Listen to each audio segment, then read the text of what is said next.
They were the kind of couple everyone admired. Emeka and Chioma Okoye, newly married, deeply in love, and full of dreams. Their wedding video was still fresh on everyone's phones. The laughter, the dance, the promises whispered under the Lagos sunset. But as months turned into a year, something changed. The laughter grew quieter. The questions began. So, when are we hearing the cry of a baby? You people are just enjoying yourselves too much, oh. The words that sound like jokes, but cut like knives. Chioma wanted a child more than anything. Every month she waited, counting days, checking calendars, buying test kits in secret. Each time the result was the same. One single red line staring back at her. She'd sit on the bathroom floor and whisper to herself, maybe next month. Maybe God is just testing me. Emeka tried to stay strong, but the silence in their home was beginning to choke him too. He loved his wife, but the whispers from family and friends had begun to grow louder than his own thoughts. One Saturday morning, they finally walked into a fertility clinic. Dr. Adegoke, a calm man with years of experience, listened carefully as they poured out their story.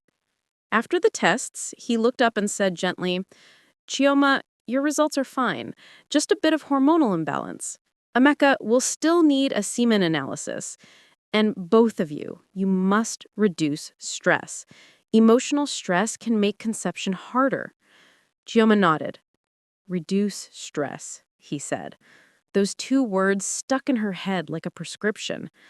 That night, as she scrubbed the kitchen floor after dinner, she looked at her hands, rough, tired, and whispered, "Maybe I need help." A week later, Emeka returned home with a young woman. She was shy, soft-spoken, maybe 22. "Her name is Ruth. She'll help around the house, so you can rest." Chioma smiled with relief. Ruth started working immediately, cooking, washing, cleaning. For the first time in months, Chioma felt light again. She could rest, focus on her prayers, and follow the doctor's advice. But there was something else brewing in that house, something Chioma couldn't see. Every evening, while she sat upstairs reading fertility articles and watching prayer programs, Emeka and Ruth would cross paths in the living room. A casual joke here, a late-night thank you there. Then one night, after a long day, Emeka came home drenched from the rain. Ruth hurried to hand him a towel. Their eyes met a little too long. No words, just silence. And that silence became the first crack. Weeks passed. Chioma noticed small changes, the way Ruth smiled when Emeka spoke, the way he avoided her gaze sometimes. But she brushed it off. Not my Emeka, she thought. He's not that kind of man. Then one morning, while preparing breakfast, Ruth dropped the tray and rushed outside. Chioma followed, worried. She found Ruth leaning against the wall, pale and shaking. "Are you all right?" I don't know, ma. I've been feeling dizzy lately." Chioma insisted she visit a clinic. That afternoon, the doctor's words echoed in the kitchen when Ruth returned. "Congratulations, you're pregnant." The plate in Chioma's hand fell to the ground. For minutes, she couldn't speak. "Pregnant?" she finally asked, voice trembling. "Yes, ma," Ruth said, eyes down. Who was responsible?" Ruth's lips quivered. Her eyes darted toward the stairs. Chioma's chest tightened. She followed that gaze, up the staircase towards the man she had trusted with her life. That night, she waited for Emeka to return. When he walked in, she was sitting on the couch, holding Ruth's test result. "Emeka, Ruth is pregnant." He froze. His breath caught. "What?" "Don't lie to me. Is it yours?" Silence. Just the ticking of the wall clock. When he finally spoke, his voice was barely a whisper. "Chioma, I'm sorry." That was the moment her world shattered. The next day, word spread like wildfire. Neighbors whispered through their windows. His mother stormed into the house demanding explanations. "Chioma, what did you do to push my son into another woman's arms?"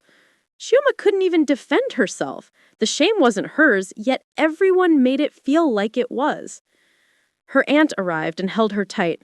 "My daughter, you must be strong. Don't let this break you." 2 weeks later, the truth was sealed when the DNA result confirmed Emeka as the father. The man who once promised forever had broken her heart with a single act.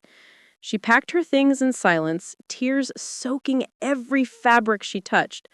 Before she left, she looked at Ruth, now showing early signs of pregnancy, and said softly, "You took my place, but not my peace." She turned to Emeka, standing speechless by the doorway. "You wanted a child. Now you have one, but you've lost your wife." Sometimes life tests love in ways we never expect. For Chioma, it wasn't infertility that destroyed her marriage. It was betrayal, hiding behind the excuse of stress. She learned the hardest way that peace is more fertile than pain, and that not every house built with love survives the storm that comes after. After Chioma left, silence became the loudest sound in Emeka's house. The laughter that once bounced off the walls now echoed in emptiness. Every corner reminded him of her. The dining chair where she used to sit, the mug she loved, the smell of her perfume that still lingered in the curtains. He tried to reach out to her, but Chioma had blocked his number. She couldn't even bring herself to hear his voice again. To her, everything about that house was a betrayal. The place she prayed for peace had become her heartbreak. Meanwhile, Ruth was still there, pregnant, quiet, and guilty. She moved around the house with her head down, barely speaking. People in the compound had already started whispering. "Nasom, Madam Travel?" they asked. "We know to see him again, oh?" Emeka hated the looks he got. He had destroyed the one woman who ever stood by him, and deep down, he knew it. He didn't even know what to do with Ruth anymore. She had become a reminder of his mistake, a wound that wouldn't heal.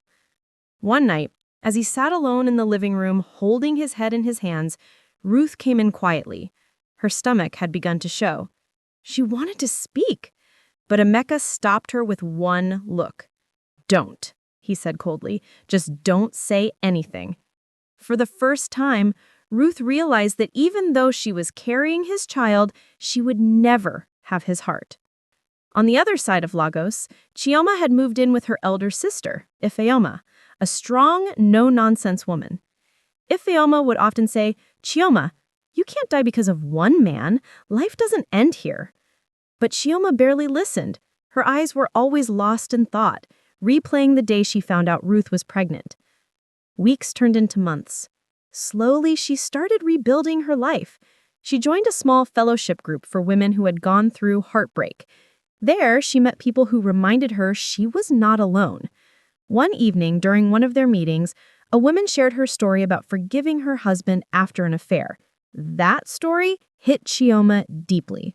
She went home that night and cried for hours, not because she wanted Emeka back, but because she realized forgiveness was freedom. Holding on to pain had kept her prisoner all this while. She picked up her journal and wrote a line that would change her life. "I may not control what happened to me, but I can control what happens next." Back at Emeka's house, Ruth gave birth to a baby boy. Neighbors gathered, but it wasn't the joyous celebration one would expect. Emeka didn't even smile when he saw the child. Instead, he quietly walked to his room and shut the door. Ruth sat in the living room, cradling her baby, tears streaming down her face. She had everything Chioma wanted, yet nothing felt right. The baby was innocent, but the situation was poisoned. One morning, Ruth finally decided to leave. She packed her things and left a note. "I'm sorry for everything. This child deserves peace, not tension. Take care." She left the baby on the bed and walked away into the dawn. Emeka woke up to the sound of the baby crying. For the first time in months, he broke down and wept like a child. Everything he had done to fix his marriage had only destroyed it more. Months passed. Chioma had started a small catering business, something to occupy her mind and rebuild her purpose. Her cakes and home-cooked meals became popular around the area. One Sunday afternoon, she got a surprise visitor. It was Emeka. He looked older, broken, humbled. He held a baby boy in his arms. Chioma froze. She wanted to scream, to tell him to leave, but then she looked at the baby's face. He had Emeka's eyes and, strangely, a peaceful look. Emeka knelt down, tears rolling down his cheeks. Chioma, I don't deserve forgiveness. I just wanted you to see him. Ruth left him with me. I don't even know what to do anymore. The silence in that moment was heavy.